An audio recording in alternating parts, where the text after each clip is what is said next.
President Xi Jinping begins state visit to Cambodia. U.S. Federal Reserve Chair Jerome Powell says the Fed will be patient in relation to cutting interest rates. And 5 people handed jail terms for ticket scalping at Coldplay concerts.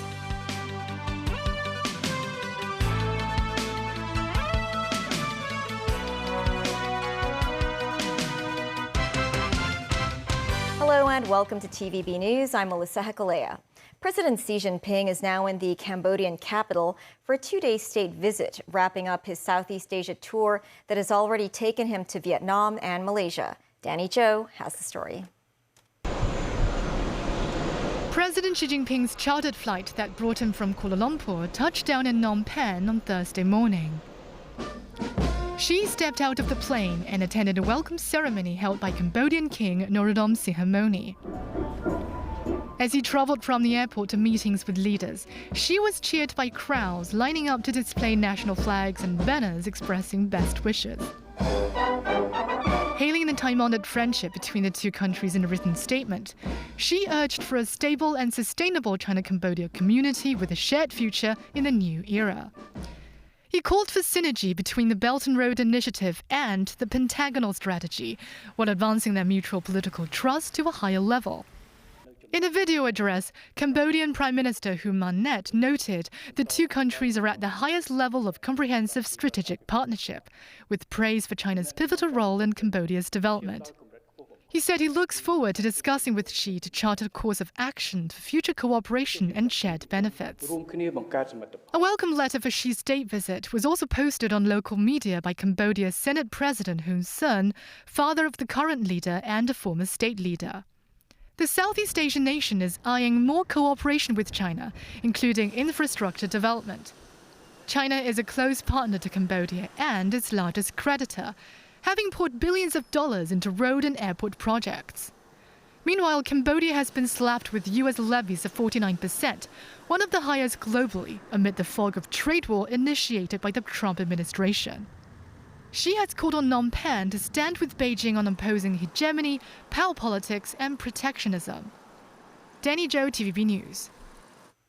U.S. Federal Reserve Chair Jerome Powell says the country's central bank can stay patient on interest rates, which will remain at 4.25 to 4.50%. He said the Fed will wait to see how tariffs and other economic policies of the Trump administration play out. Volatility in financial markets since President Donald Trump announced sweeping tariffs on April 2nd has led to speculation that interest rates will be cut to calm investors. Nazvi Karim with more. Last month, U.S. President Donald Trump went on social media urging the Federal Reserve to cut interest rates to help ease the impact of his widespread tariff policies. But Fed Chair Jerome Powell is not budging, saying the tariffs are higher than expected and he was willing to wait on its impact. Early April saw the U.S. impose sweeping import tariffs on goods from most countries, hitting China particularly hard, only for Trump to hit pause on many of the levies to allow for negotiations. The financial markets don't know what to expect next, and Powell sent a warning that Trump's tariff policies would hurt the U.S. economy. These policies are still evolving, and their effects on the economy remain highly uncertain. As we learn more, we will continue to update our assessment. The level of tariff increases announced so far is significantly larger than anticipated, and the same is likely to be true of the economic effects, which will include higher inflation and slower growth. Stocks in the U.S. fell after his remarks, and reports indicate many investors are bracing for a possible recession. Before taking office on January 20th for his second term, Trump vowed to bring down inflation and fix an economy that he said was broken.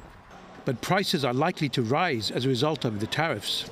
Tariffs are highly likely to generate at least a temporary rise in inflation. The inflationary effects could also be more persistent. Avoiding that outcome will depend on the size of the effects, on how long it takes for them to pass through fully to prices. We may find ourselves in the challenging scenario in which our dual mandate goals are in tension. Despite Powell's stance, reports have emerged of some splits in the Fed's 19-member interest rate setting committee. Fed Governor Christopher Waller said he expected the impact of even a large increase in tariffs to be temporary and supports cutting rates sooner if the economy slows.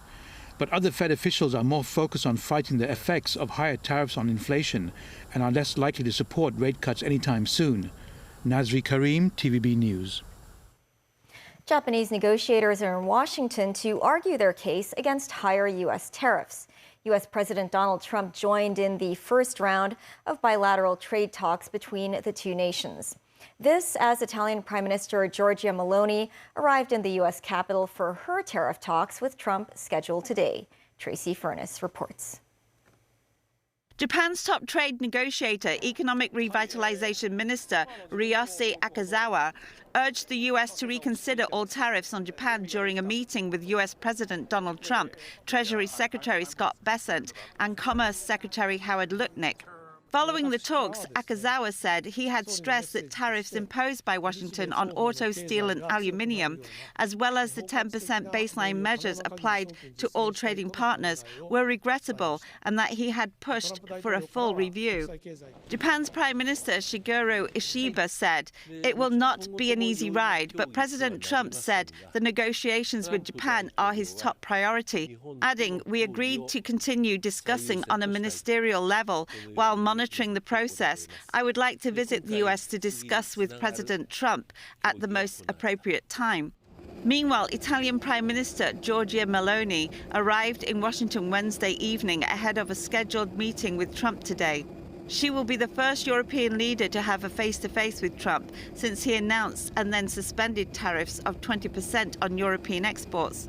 Meloni is travelling in her role as Italy's leader, but she has been in close contact with EU Commission President Ursula von der Leyen ahead of the trip. The US president may be feeling increased domestic pressures to settle any tariffs as many voters say they returned him to the White House with the goal of improving the economy. Tracy Furness, TVB News. 5 people who were suspected of concert ticket scalping at a recent Coldplay concert in Hong Kong have been sentenced to 3 weeks in prison. The 5 mainland suspects were found guilty of breaching conditions of stay at Kwun Tong Magistrates Courts. The concert took place at Kai Tak Sports Park last week. During the 4-day event, police discovered some online claims which said people could enter the concert venue by using a special document. Authorities have prosecuted 1 person for conspiracy to defraud. Police arrested 6 people on suspicion of conspiring to defraud and deception after more than $20 million was scammed under the government's special 100% loan guarantee. One of the companies involved is linked to online media firm Channel C. The loan scheme was launched during COVID-19 to alleviate the financial burden on small and medium enterprises. Mimo Singhai reports. Sources say one of the companies involved in the fraud case is Artfield Media Production, the parent of online media entity Channel C, which is accused of scamming about $9 million. Under the government's special 100% loan guarantee, a company can receive a maximum loan of $9 million if they can prove their revenue dropped by 30% compared to the previous quarter. Police on Thursday said 4 companies had scammed more than $20 million by using false documents or accounting. Sources say the owner of Artfield Media Production Limited had transferred funds to their affiliated company's bank account 3 months before they applied for the loan scheme. They then stopped the transactions, creating a false scenario that revenue dropped sharply. 2 other companies were alleged to have forged documents such as bank statements. Apart from Channel C's parent company, other firms involved are in the technology and logistics industries. The force arrested the 6 suspects on Wednesday. It is now looking into the flow of funds and does not rule out more arrests. Mums 9, TVB News. Online shopping scams have become increasingly common in the city. Last year, police recorded some 11,000 online shopping fraud cases, marking a 30% rise from 2023, with total losses increasing by nearly 90%. Among the cases, a woman was defrauded of nearly $1 million in 1 month when buying concert tickets. Samantha Lee has the story. Despite efforts to educate the public about how not to fall prey to scammers, fraud cases are still on the rise. In 2024, police received nearly 12,000 online shopping fraud cases, marking an increase of nearly 30% year-on-year. The amount of money lost soared by 87% to $350 million, with an average loss amounting $30,000 per case. 15% of the cases were related to fraudulent concert ticket sales. The largest case took place between April and May last year, when a 40-year-old woman initially lost $300 while trying to buy a ticket through a Telegram chat group. She was later contacted by a scammer, impersonating as a staff member of an entertainment company, persuading her to buy tickets at a discounted price. It turned out to be a scam, with the woman losing nearly $1 million within a month. Another common type of scam involved fake Facebook pages. Police said potentially fake pages have a similar interface with the authentic pages. But the fake ones are usually created recently, with page administrators from various countries forging positive reviews. Scams also appeared on online sales platform Carousel. In this case, swindlers posed as buyers and asked sellers for their email addresses. The scammers would then send sellers a link to a fraudulent payment platform. Sellers were required to enter their bank account information, which allowed the swindlers to steal their money. Whenever the public you would like to trade off some high amounts or luxury products, especially involving check, you must really pay attention. The trading conducted in this way is actually person to person, without any insurance or without any assurance protected by the third-party platform. So it is actually very risky. The police said they would discuss with the Hong Kong Monetary Authority and banks about expanding the use of Scammeter, which will help to scrutinize suspicious bank accounts. Samantha Lee, TVB News. A bus collided with a road barrier on Kings Road in North Point. A city bus airport bus had its front part damaged after crashing into the road barrier. At around 6 p.m., the bus, which was heading towards the airport, hit the road barrier outside the Metropole building in North Point. The bus was suspected to have gone out of control while trying to pull away from a private car. The bus driver suffered an injured hand. Because of the accident, part of the lanes on Kings Road were temporarily closed.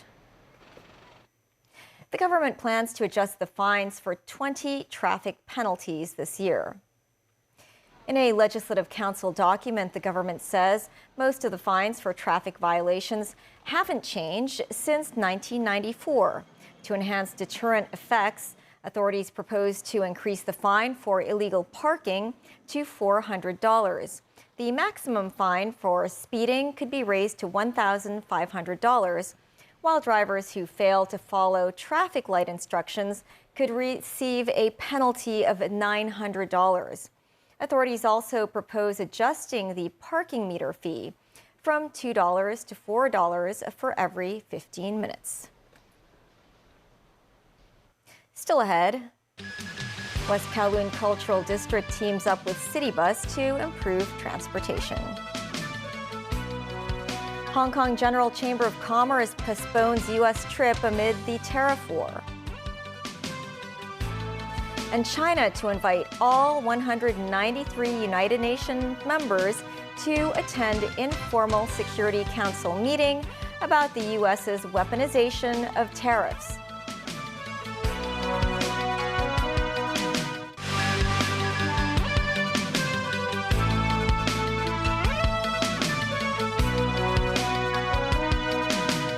Welcome back. The West Kowloon Cultural District said it welcomed 1.9 million visitors during Art March when a series of art-related events were held.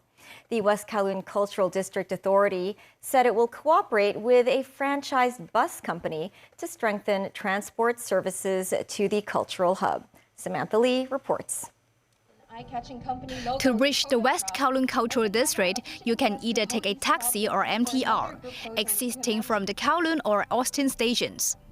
In terms of land transport, KMB and Green minibuses offer circulating routes. But some residents said there was room for improvement in the district's transport system. This woman said the distance between the MTR stations and the cultural district is quite far, and she was not too familiar with the bus routes.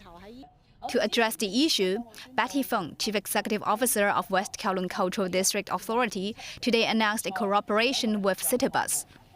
She said because of more mega events in the future, transport services must be strengthened to cope with increased passenger traffic. We'll develop this into an expansion not only of the bus services and the routes, but we also develop it much further, where we have co-marketing and co-producing of our products. And we can also increase the awareness of bus routes and the cultural district through improving wayfinding and signage across the streets. And of course, this makes the whole experience much more accessible.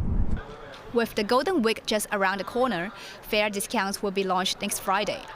Street performances and bazaars will also be held at the district during the Easter and Labor Day holidays. Samantha Lee, TVB News.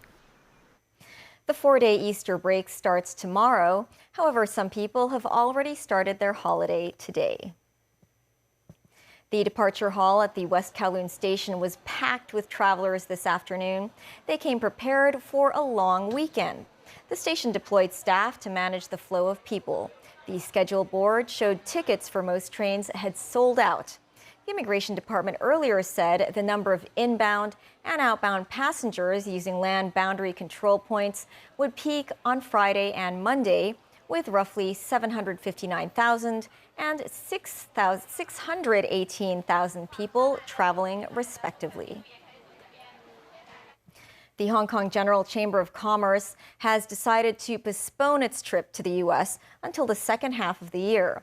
The chamber explained the decision was because of the ongoing tariff war. A chamber delegation was originally set to travel to the U.S. on the 24th of April. Lawmaker Jeffrey Lam, also a chamber member, said the trip was supposed to include visits to Washington, D.C., New York, and Dallas to meet with local business and political representatives. Speaking about the sudden suspension of the trip, Lam said the uncertainties regarding U.S. trade policy would make exchanges more difficult. China will invite all 193 United Nations members to attend an informal Security Council meeting next week to criticize the U.S.'s bullying practice of weaponizing tariffs. Chinese officials also said they're open to consultation with the U.S. on an equal footing. Danny Zhou has the story. In its latest escalation of the trade war, the White House has confirmed that some Chinese imports are subject to a 245% tariff in America because of China's retaliatory actions. The threat was dismissed by the Foreign Ministry in Beijing, which said in a statement that China will not pay any attention to the tariff numbers game. Meanwhile, China will invite all 193 United Nations members to attend an informal Security Council meeting next week to blast the U.S.'s bullying practice of weaponizing tariffs. Ministry of Foreign Affairs spokesperson Lin Jian said China supports the international community to discuss and deepen the understanding of the harm caused by unilateralism and bullying. On Wednesday, China reported a better-than-expected economic performance fueled by strong exports, with a 5.4% GDP growth in the first quarter of this year. State Council officials made it clear that growth will not be affected by the U.S. tariffs. In another development, the governor and attorney general of California on Wednesday announced a lawsuit to challenge Trump's authority in imposing the sweeping tariffs. They accused Trump for abusing power and inflicting financial harm. Congress hasn't authorized these tariffs, much less authorized imposing tariffs only to increase them, then pause them, then imminently reinstate them on a whim, causing our nation and the global economy whiplash.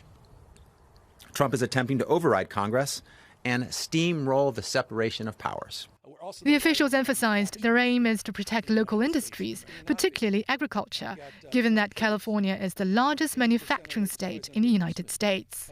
No state is poised to lose more than the state of California. So that's our state of mind. And that's why we're asserting ourselves on behalf of 40 million Americans. Danny Zhou, TVB News. Egypt's revenue from the Suez Canal for 2024 plunged because of the wars in the Middle East.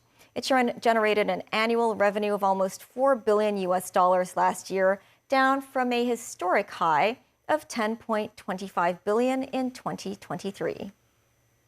On Wednesday, the Suez Canal celebrated Excellence Day. It commemorates the refloating of the Ever Given, a colossal container ship that crashed into a bank in March 2021, blocking the waterway for 6 days and disrupting global trade. Shipping has been disrupted after Yemen's Houthi rebels started threatening vessels heading to Israel through the Suez Canal. Around 10% of world trade flows through the canal. A little more than 13,000 ships passed through the canal in 2024, marking a 50% decline from 2023. That's the news. Thanks for watching. Bye for now.